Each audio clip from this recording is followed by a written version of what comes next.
All right, yeah. So I guess we'll get it started. So in 2003, you were drafted as a catcher. Obviously, you dealt well, not obviously, but you dealt with some injuries, um, and ended up transitioning to pitcher. So I mean, making that transition, you obviously, I mean, growing up, you must have had the strongest and one of the more accurate arms on your team at every level. So was there any point? Um, while you were drafted or whenever where you thought that you could possibly make it as a pitcher, or just where were your thoughts there? Yes, I mean I was a catcher my whole life.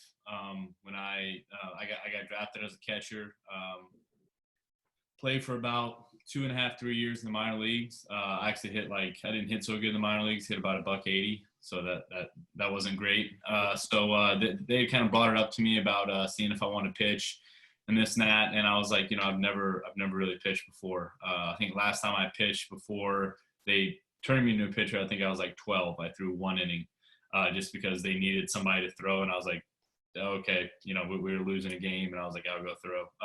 So like I said, pitching, I kind of thought about it. Some scouts had said something in college about it, but like I said, I caught it all through high school, all through college. I started, and that was kind of my position. I kind of saw myself, always dreamed of being in the big leagues and being a catcher.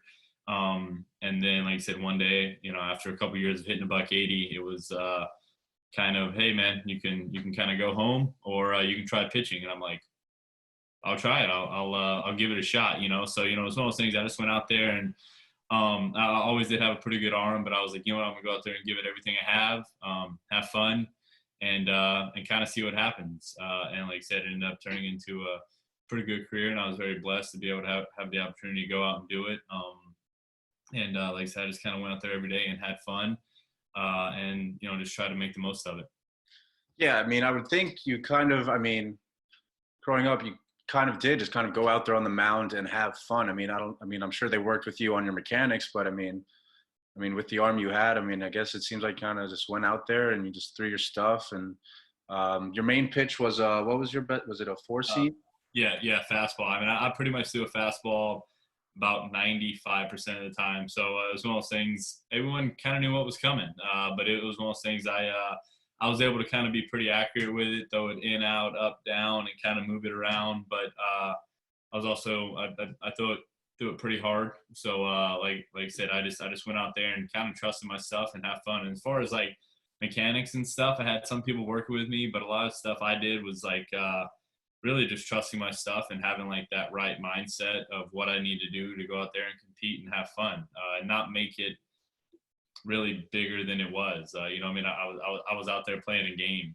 Honestly, you know what I mean. And it's the same game that little man up there, has played. Oh, my wife's up there somewhere, I think.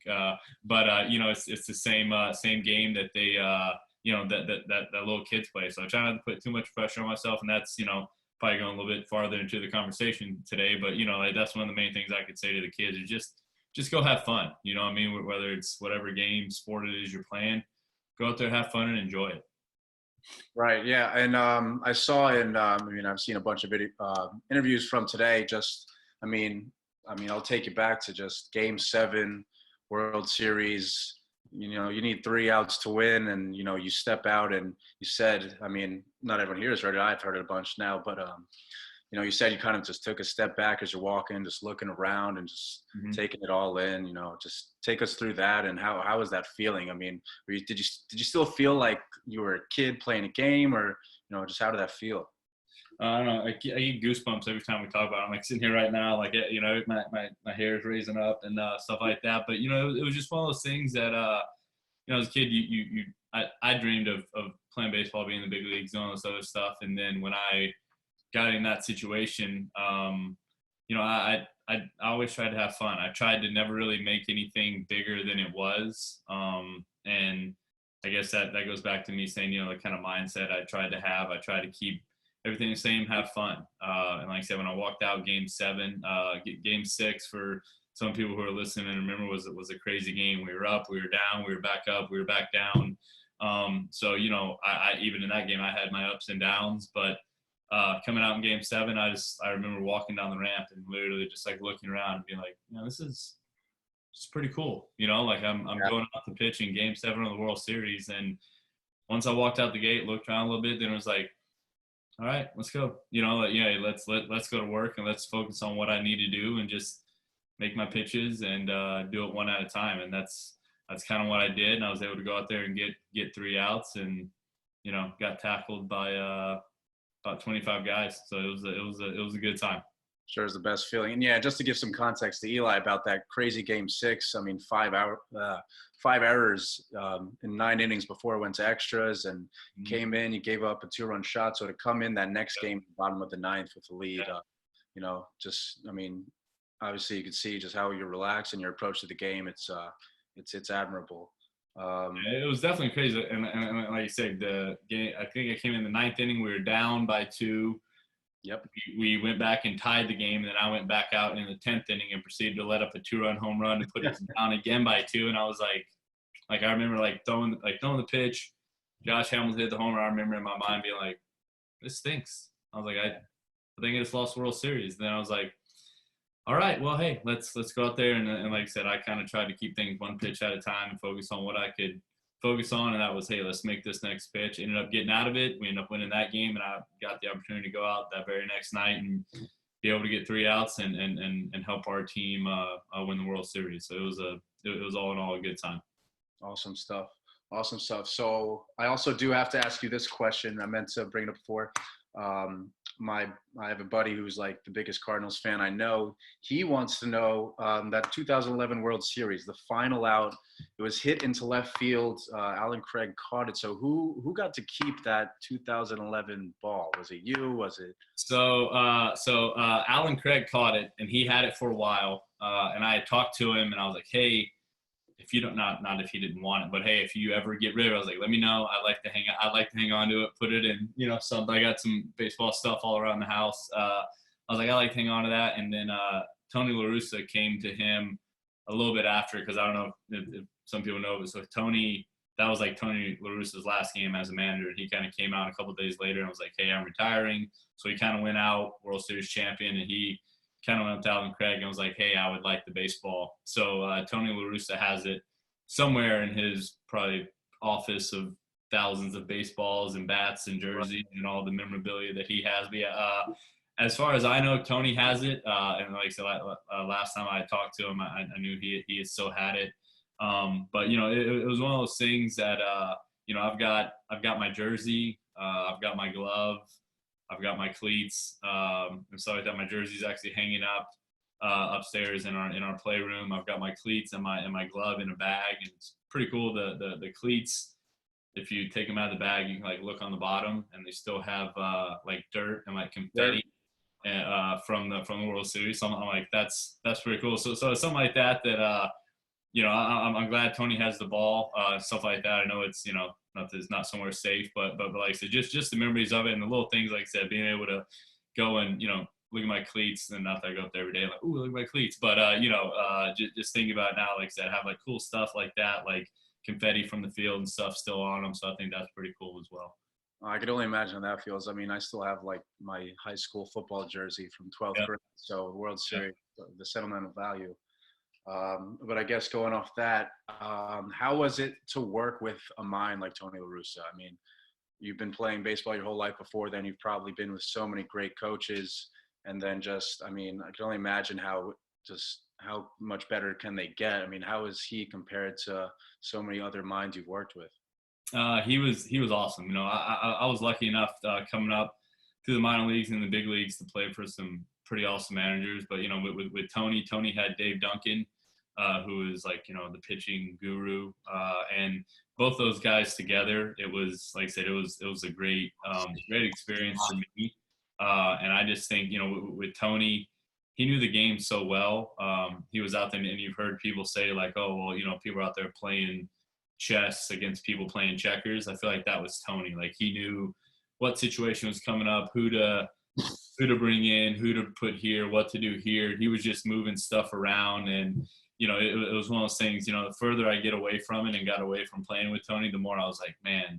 I knew he was obviously a great baseball mind, but then the further I got away from it, the older I got, I was like, man, that guy was pretty smart. You know, I mean, he kind of knew what he was doing, and he would make moves that you'd be like, what's going on? And then he kind of had a way of making it work and making this go here to put here, and it was like, you know, it was crazy. But like I said, it was one of those things. It was definitely a blessing, and like I said, I got to play with a bunch of pretty good baseball minded coaches and players. So like I said, I got a chance to play with both sides, and it was definitely a pretty cool experience, and definitely very blessed.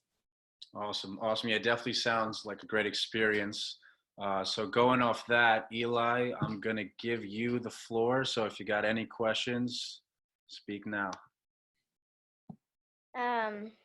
Two things. They're not really questions though. That's all right. I couldn't play this season. Yep. What'd you do there? I was riding my bike and I went onto the grass. My tire hit the curb. I stuck my left arm out and I fell on it. Oh man, you'll be back out there in no time. Yeah. Well, plus this season was canceled also. Yeah, it's true. What else you got? And before this year and the year before that, 2 years in a row, I played for the Cardinals in my league. That's awesome. How'd you guys do? Did you have fun? Yeah. That's awesome. How old are you? 8. 8, nice. My you can see my daughter up there somewhere. She is 7. So she's played t-ball the past couple of years. She's halfway waving up there. But yeah, she's played t-ball the past couple of years. But yeah, I mean that's awesome. You've been having fun though when you get out there and you play? Yeah. Nice. You play any other sports? I play basketball and no, I don't play soccer. Yeah, that's it. Nice. Well, hey, that's awesome. Well, hope you're out there having fun. Like I said, when you get out there and play and stuff like that, but that's pretty awesome. Playing some different sports and getting to see and do some different things. That's pretty awesome. Nice. Well, this kind of just came into my head because I just remember when I was Eli's age. Did you grow up as a Cardinals fan? I did not. So I kind of grew up just a baseball fan. My older brother is 10 years older than I am. I'm 37 now. So when I was 8, he was 18, going off to college, going to this, going to that. He actually went to University of Arizona, played minor leagues for the Twins. So I kind of just was a fan of his, and I watched baseball, you know, as whatever. I kind of watched him more than anything. So I was just a fan of the game, and I kind of wanted to go out there and do it because, you know, I kind of saw my older brother doing it. Was like, man, this is, you know, I kind of wanted to be like him. So that's awesome. Well, and I guess this question doesn't apply to you, but I was just thinking, because when I was around Eli's age, I was always wondering if I were to make it to the majors. I mean, I am a diehard Mets fan. Mm-hmm. So I was always thinking, if I were to make it to the majors, how would I feel if I were to play for a different team? Would I, you know, wish to get traded the second I got drafted? Would it be a little different when I played the Mets? Would it be business as usual? So, I mean, I guess if you followed your brother, maybe you're a bit of a Twins fan, but yeah, I mean, did you when the draft was approaching, did you have any preference for a team or? No, not really. You know, it was one of those things. I mean, we moved around a lot when I was growing up. I actually went to high school and college in New York, so we were kind of Yankee fans because I don't know, it was, I want to say easier, but you could just come right down the highway, you know, go get right off, go to Yankee Stadium rather than trying to go through Queens, getting all there to go to Shea. So like I said, we go to some Yankee games. So I had a bunch of people that when I was getting drafted, like, oh, hope it's the Yankees. I'm like, and I just want to, you know, whoever it is, I just want to get drafted, you know, just to be able to get to the next level. Like I said, when I was playing in Little League, I was like, hey, I want to play in high school. When I was playing in high school, I want to go play in college. When I was playing in college, I want to go and, you know, hopefully get drafted, play at the next level and keep going, you know. So for me, it really didn't matter the team, but I kind of had a similar situation when I was in St. Louis because I got drafted by St. Louis. I played there from 2003 to 2014 with the organization. And then I was a free agent at the end of 2014 season, and I actually ended up signing with the Cubs. So I went from St. Louis to the Cubs, which is huge rivalry. And, you know, people are like, oh man, you know, how, you know, can't do this, can't do that. And I was like, man, hey, it was just one of those things. It was just a business kind of thing, but it was also, when people would talk to me like, oh man, I bet you really want to beat St. Louis, when you play them. I was like, when we're playing them, yeah. I was like, but guess what? When we're playing the Dodgers, like, I really want to beat the Dodgers. When we're playing the Mets, I kind of want to beat the Mets. Like I hope everyone else does their own thing, but like I said, it's just one of those things when you go out there and play. You got your team, and you're like, hey, I'm gonna go out there, I'm gonna work hard for my guys, and I'm gonna go out there and do my best to help my team win, whoever that is at that moment. And like I said, it may not. I've had people, like that, be like, oh, well, hey, if I didn't play for I have some people in St. Louis like, oh man, if I ever got drafted, if it wasn't St. Louis, I'd whatever. I was like, I think you'd go play. It's one of your lifelong dreams just to go play in the big leagues, to stuff like that. And like I said, I could be wrong. I don't know. Maybe if the Yankees called, you'd be like, you know what? I'm good. Or you'd have shaved your beard. You'd have been like, let's go. I'm gonna go play in the big leagues, and whatever. But for me, I just always loved the game of baseball. I just wanted to play, and just go out there and, like I said, have fun, and regardless of who it was for, just go out there and play hard for my team, and go out there and try to do the best I could to win some ball games. Yeah, St. Louis is not a bad city to play for. I mean, I visited there for the first time this summer, and this was fresh off their Stanley Cup win, and even after that, yeah. you feel it's a baseball city. I mean, they love their Cardinals. That city bleeds red. No, they do, and I'm glad the Blues won. Like I said, because I was up there a couple years when they were in the playoffs doing stuff, and we'd go to some hockey games, go to some playoff games. It was a pretty cool environment. Like I said, it definitely is a baseball city, and now that football isn't even there anymore, it's kind of baseball and hockey. So it was kind of cool to see hockey do what they did, and kind of getting some more fans out there, and supporting them, which is kind of what they do up there. So it was pretty cool. It's good stuff. Good stuff. I'm gonna unmute Eli real quick.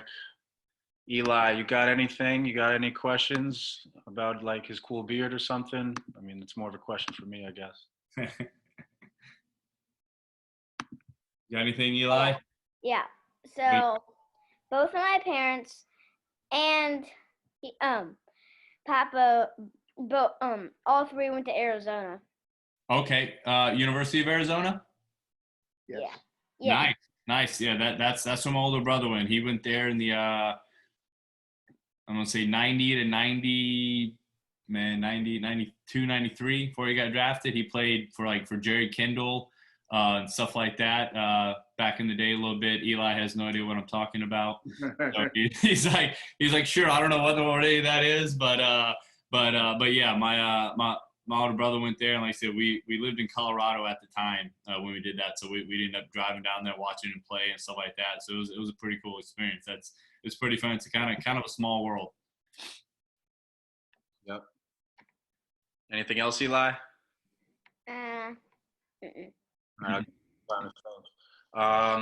So like you said, you moved around a lot, and I mean, now you're here in Memphis. So, I mean, is there anything in particular about Memphis? Does it feel like home? Does it feel like kind of everywhere you go that you've been before feel like home, or talk about that a little bit? Yeah, Memphis definitely feels like home. I met my wife here in 2008 when I was playing for the Redbirds, and we kind of made it home ever since. I was still playing up until 2017, 18 in the big leagues.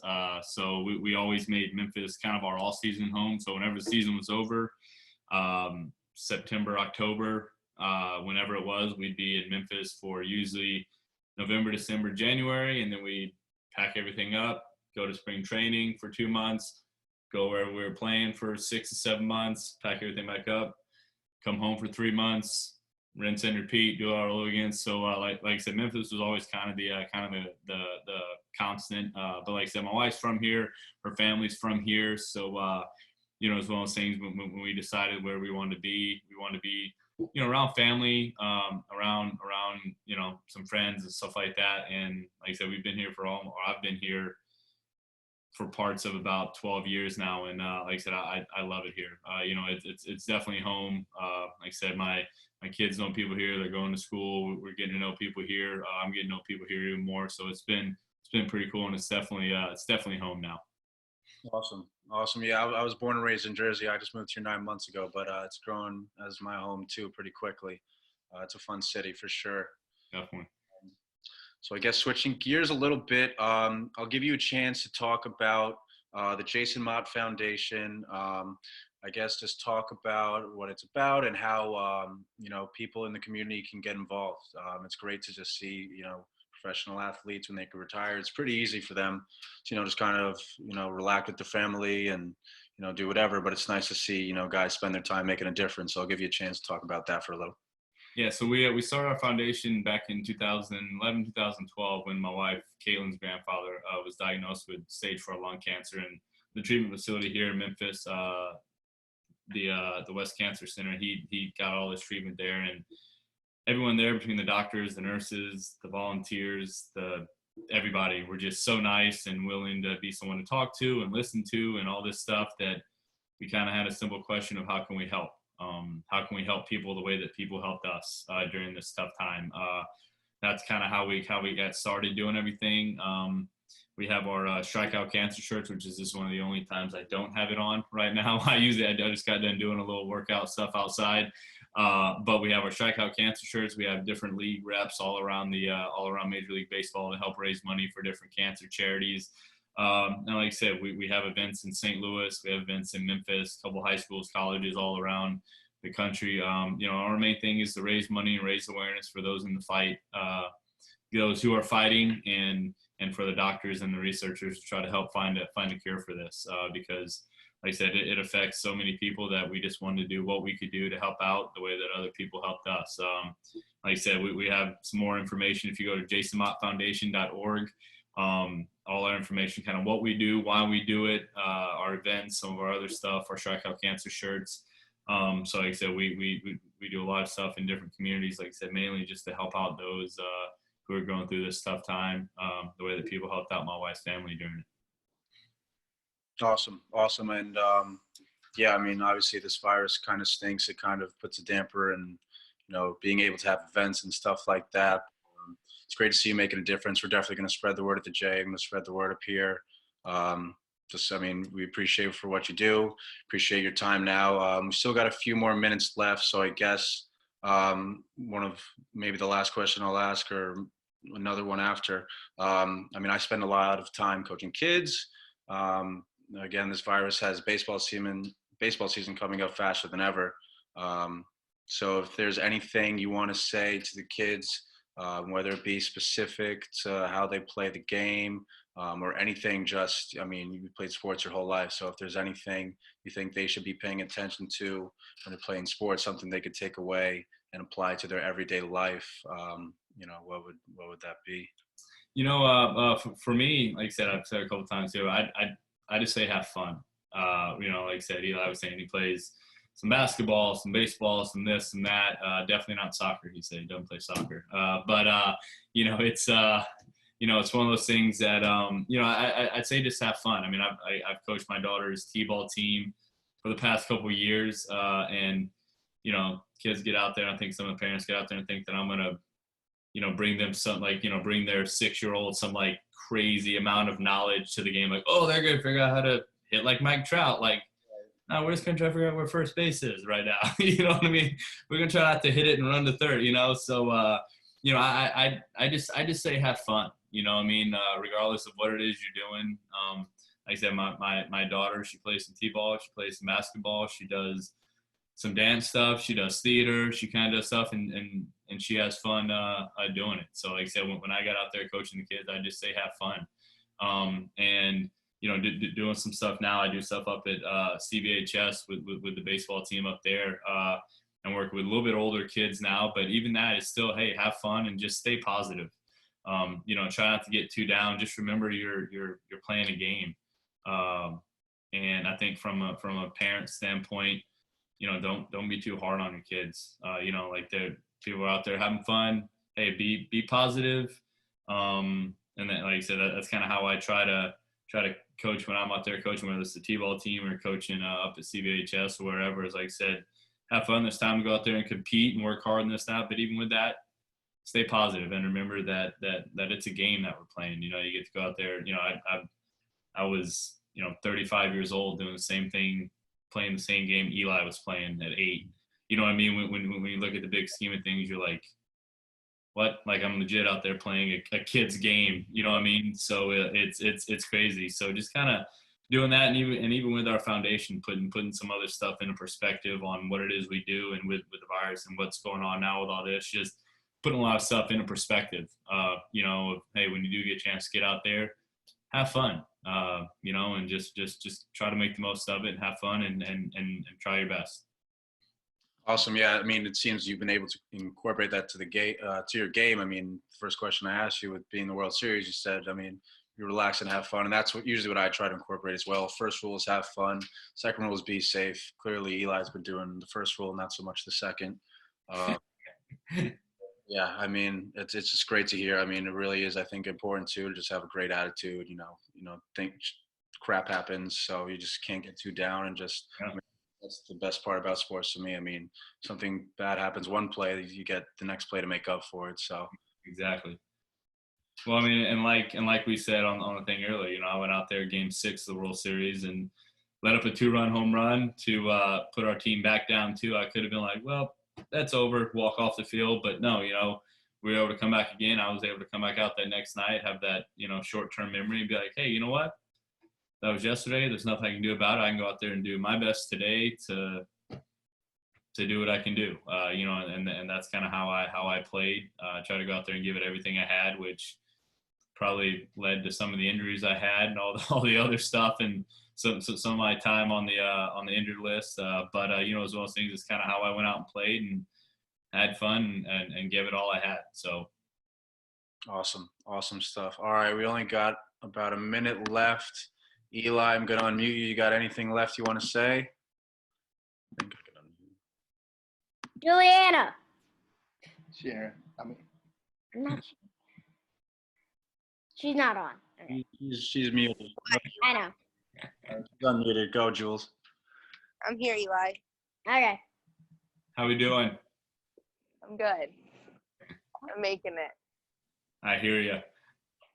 Yeah, she got a little sick. She's a trooper just for being here. Not the corona sick, just food poisoning sick. But Dude, I don't know. That may be worse. I've had that a couple times. I'm not sure if I love that either. yeah, it's not fun. But yeah, she's a trooper. She's great to work with. But yeah, I mean, unless you got anything else, we appreciate the time. We appreciate everything you do. It looks like. Wait. I think we got a question. I do. Jason, I'm Eli's grandfather. How we doing, sir? Also very good friends with your in-laws. Oh, and man, his sorry. wife since she was a little girl. I have a question. When you were in the clubhouse, I believe Red Shandy's was still coming around. And I just find it fascinating that Red Shandy's came up the first year that Jackie Robinson came up. Did Red ever mention things going back, 50, 60 years in baseball, and what it was like having him around? Red was awesome. That was one of the awesome things about St. Louis, and not that other teams don't have a rich history, but those guys were coming around. Even when Red and Stan.